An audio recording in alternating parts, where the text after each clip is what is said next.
From American Council, Sao Paulo, to Secretary of State, Washington, D.C. Confidential. Henning Boyleson, who was machine-gunned to death this morning on street near his residence, was well known to consulate. He was a naturalized Brazilian of Danish origin, a principal official of Ultra Group, president of Ultra Gas, headed by Perry Eagle. Understood he worked closely with latter in Sao Paulo, an activity leading to 1964 revolution. He had very close relations with local military commanders and told Undersigned several times, at first over 2 years ago, that he was collaborating with the military in anti-terrorist campaign, especially in Operação Bandeirantes.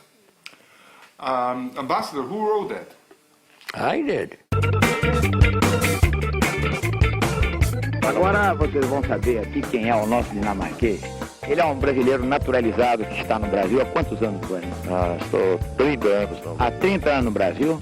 É um grande industrial brasileiro. O Boelin é o chefe do grupo Ultragás, né? Ultragás. Dados pessoais e currículum vitae.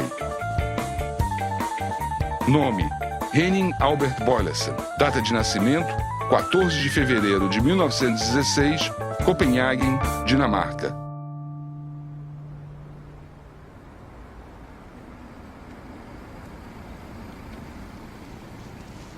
Here I have a census telling us something about Henning Boyleson's family. I can see that his father, Albert Johan Boylesen, was born in 1884 and that he was employed in building construction as an ordinary painter. They were living at CT Barfodsvej at Frederiksberg.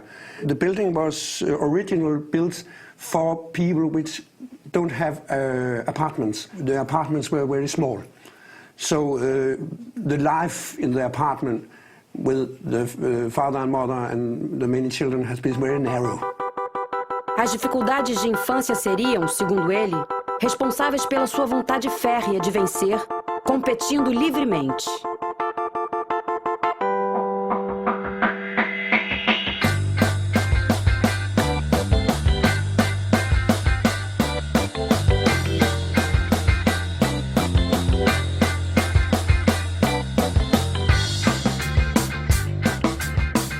According to the teachers or according to the school, he was a bit superficial. He was, he was not doing his schoolwork, he was a bit lazy, and he was forgetful. Enquanto lutou boxe, cuidava da saúde como se fosse um profissional.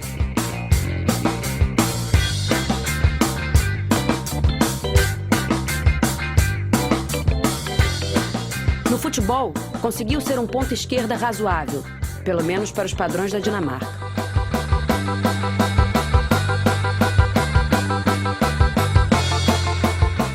Foi quase sempre o primeiro aluno da classe. Well, most of his grades are below average, including his grades in English, German, math. Some of his grades are above average. First of all, if you can look at it here, in sports, in woodwork. But the main part of them are below average.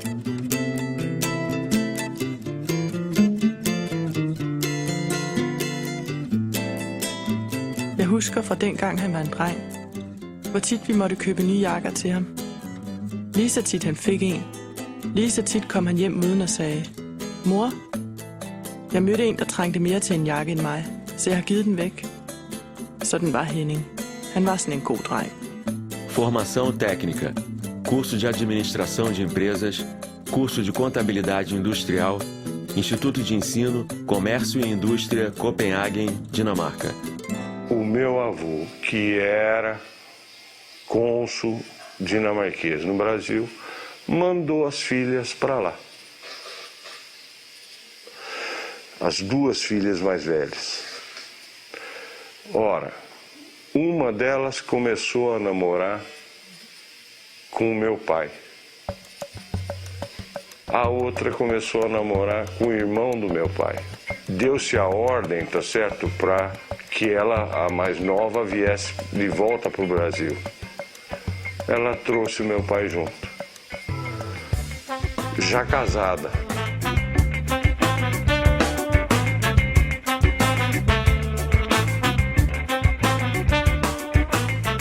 O navio chegou ao Rio trazendo o rapaz de 22 anos com 500 mil réis em cada bolso. Uma volta de ônibus para conhecer a cidade tão famosa na Europa. Nessa volta, roubaram um dos 500 mil réis de um dos seus bolsos. Desistiu do Rio, veio para São Paulo.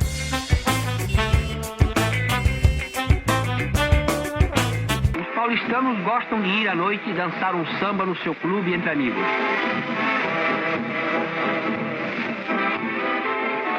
Ele gostava do Brasil miscigenado, ele gostava um pouco dessa desordem brasileira, isso era da alma dele, ele gostava disso.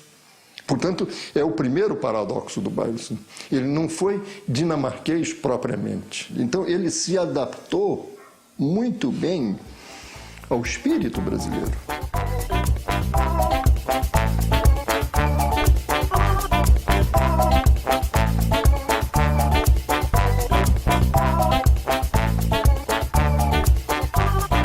A simpatia dele era extraordinária. Na verdade, ele parecia um brasileiro. Ele era um brasileiro. A aparência dele era uma pessoa forte, decidido, e todo mundo sabia que ele tinha sido ex-lutador de boxe, uma coisa assim. Então, ele se apresentava como um machão, assim, sério. Albert Boyleson var en person, der gjorde stor indtryk på en, lige fra første færd. Og han mindede meget om den amerikanske skuespiller Kirk Douglas, ja. Ja, han var jo en flot fyr, og en meget dygtig mand, og vel også en meget idealistisk mand, når det drejede sig om hans politiske synspunkter og hans arbejde. E o Boyleson era uma figura boa, agradável, simpática, falante, extrovertido, gostoso. Um empresário que havia trocado a Dinamarca pelo Brasil, um homem que havia criado um centro de integração entre a empresa e a escola, um homem que, em função de ter um filho com deficiência visual, tinha uma grande ação social junto a crianças e adolescentes, um apaixonado pelo Brasil, que gostava de futebol, de caipirinha, que ouvia Chico Buarque de Holanda. Ele era um cara muito bacana e pensava como a gente, né? Pensava como a gente. Então, quando pensa como a gente, sempre é uma certa afinidade. Han havde udstråling, han havde det, man kalder karisma. Når han kom ind i et lokale, så for at bruge en kliché, så fyldte han ligesom hele lokalet. Så forstummede samtalerne, så lyttede man til Henning. Så han havde, hvad vi kalder, en meget stærk naturlig myndighed og udstråling. O Boyleson que está na minha memória era o idealista. Era um homem puro e era um homem íntegro. En hård mand. Og en mand, som jeg tror, man ikke sådan blev venner med umiddelbart, men en respekteret mand. Cargos ou funções ocupadas. 1942-1950, chefe de contabilidade Firestone do Brasil. 1951-1952, diretor, administração e vendas, fábrica Dantop. 1952 até o presente, companhia Ultragás. No Grupo Ultra, ele entrou na área de contabilidade e área econômica e terminou como presidente da empresa. He was a very prominent businessman with this Ultra Group, which was well known, of course. Para Henning, porém, mais importante fora conquistar a fraternal amizade de Peri Igel, com quem se sentia tão identificado quanto o próprio irmão de sangue. Metade da população brasileira usa gás liquefeito. Metade. Então, você tem cerca de 50 milhões de pessoas que são atendidas em suas casas com gás liquefeito de petróleo. Pouca gente sabe disso. Pouca gente sabe. E a Ultragaz é a empresa líder no ramo, além de ser a pioneira. A companhia ia indo muito bem. E em 65, só na cidade de São Paulo se entregava 32 mil botijões de gás por dia. Ora, isso em 65. Nem imagina o que era um negócio desse. O Grupo Ultra dirige e controla cerca de 20 empresas. Opera no gás, opera no eletrodoméstico, opera na petroquímica. Corretamente, a Ultralar. Ultralar eletrodoméstico.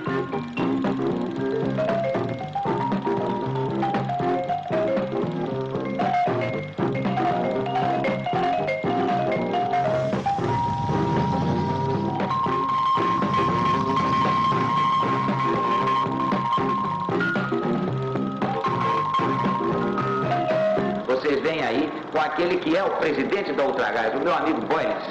O Boynes é o que tem a responsabilidade dentro do Grupo Ultra de presidir a...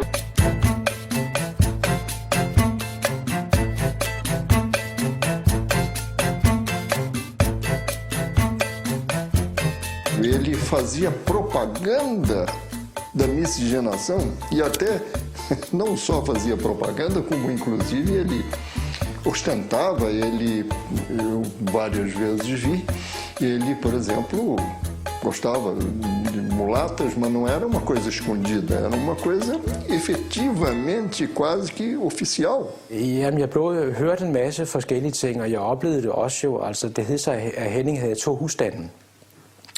Henning havde en kone, som var på hans egen alder. Henning var på det tidspunkt først i 50'erne, 52-53. Og med hende havde han også et par børn. Men Henning havde så ligesom forladt den husstand og havde etableret sig i en ny husstand med en yngre kone. Jeg husker ikke, om han havde børn med hende. Men han var stadigvæk loyal med den første kone. Besøgte hende af til og opretholdt hende økonomisk og så videre. Ele teve esse segundo Porto. Eu gosto de falar Porto porque não tira a graça e, ao mesmo tempo, não tira a oficialidade do primeiro Porto, que ele nunca se separou. Mas ele conheceu uma mulher que teve mais um filho dele. O futebol é o jogo predileto dos paulistas. Um estádio magnífico, como este de Pacaembu, pode comportar 80.000 torcedores entusiastas nos grandes dias de campeonato. Talvez começar a perder o jogo, ele já descia aquela porra lá e chegava essa divisória, tinha aquelas grades de ferro assim, pulava por cima daquela bosta lá e já descia para dentro da geral. Você chegava e brigava com todo mundo? Ah, meu amigo, você podia, não demorava muito, já tinha aquele rolo formado. E se o Palmeiras continuasse perdendo, você já podia ir embora para Barra Funda que você ia encontrar ele lá. Você sabe o que eu digo da Barra Funda, da delegacia de Barra Funda. Porque ele ia preso. Em briga no estádio, lá no Pacaembu.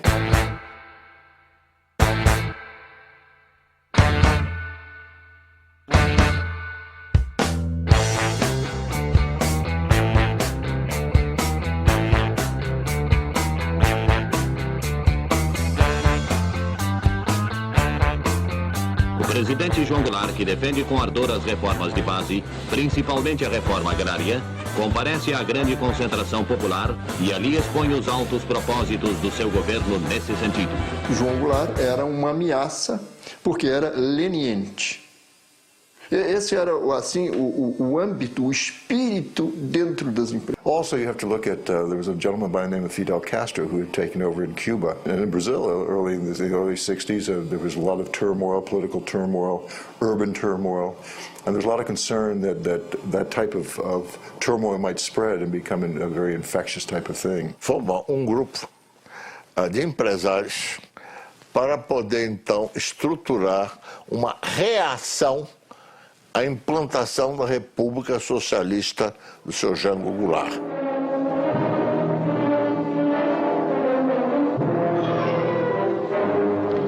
Aonde nos levarão as crises, o descalabro administrativo, a desordem?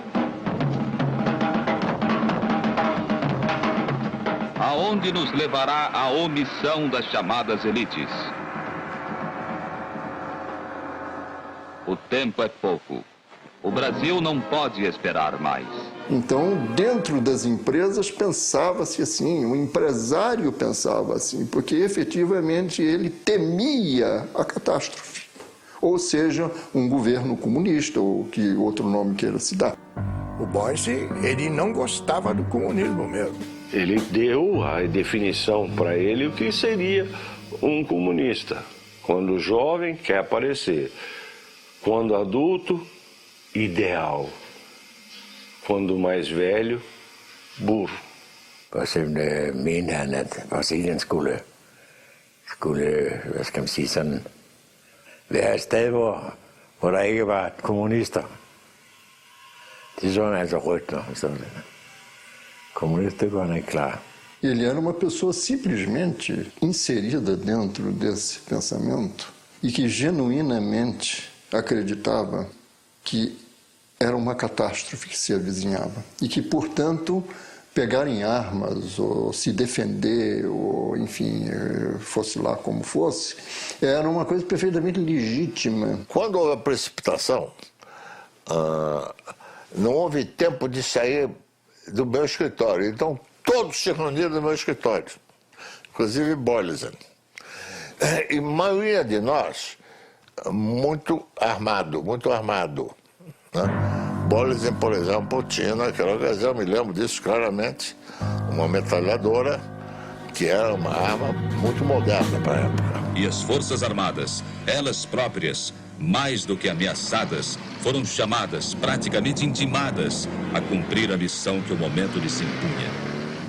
Restabelecendo a ordem e livrando o país dos trapos vermelhos que ameaçavam sufocá-lo.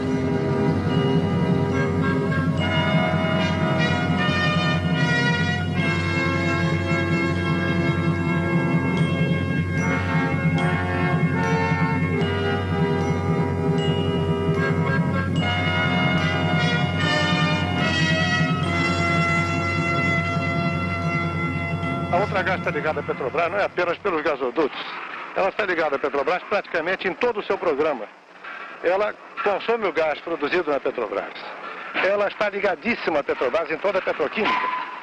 Ela é sócia da Petrobras na Petroquímica União, sócia da Petrobras na Oxiteno e ela vai consumir ureia produzida pela Petrobras na Bahia. Porque a Petrobras tinha um monopólio. A Ultragaz comprava o gás lá fora, transportava ele para o Brasil, vendia à vista para a Petrobras.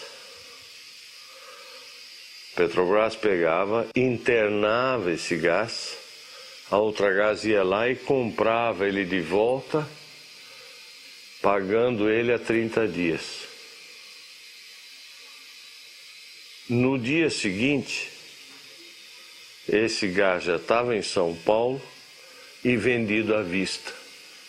Então, isso, quer dizer, você tinha um capital de giro negativo, financiado por um banco excepcional que era a Petrobras. A Petrobras faz o Brasil entrar definitivamente na era da petroquímica.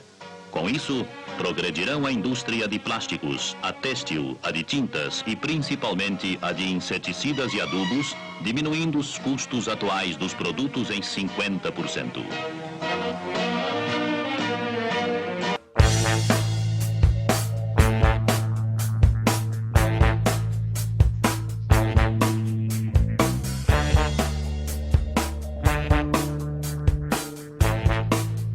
Mas a carreira dele no Grupo Ultra foi meteórica até chegar à presidência do grupo e ele colocou isso muito a serviço de coisas boas, né? E foi diretor da Fiat, foi diretor da Associação Comercial. Uma pessoa alegre, uma pessoa com muita vontade de fazer coisas boas para a empresa, para os funcionários. Olha, quando você fazia uma campanha ou qualquer coisa que se valha, que ele se engajava, ele conseguia associação de empresários e de coisas que era de se tirar o chapéu.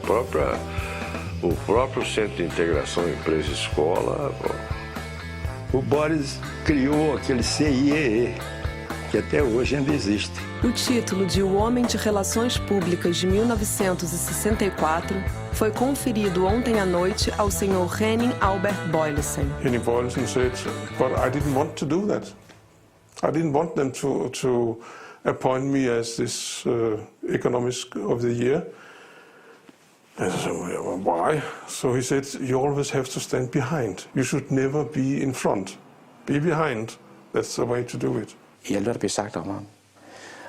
Manden havde gjort lynkarriere. Han kom for ingenting i Danmark. Havde en baggrund som bogholder. og steg jo meget hurtigt til tops og blev nok den mest magtfulde og indflydelsesrige danske erhvervsmand i Brasilien. Kære Adam, det glæder mig meget at kunne meddele dig, at kongen den 17. af denne måned har udnævnt Henning Bøjlesen til ridder af Dannebrogsordenen. Han fik jo så også en udmærkelse af Frederik 9. For det, han havde gjort som forretningsmand, og hans deltagelse i Verdensbanken og så videre.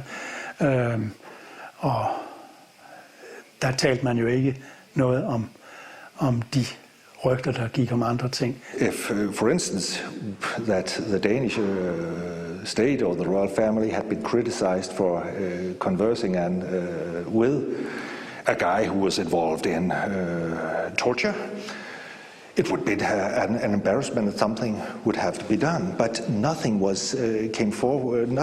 There was no news. It was not news at the time. Nobody cared to know about what Bøjlesen was doing in his spare time in Brazil.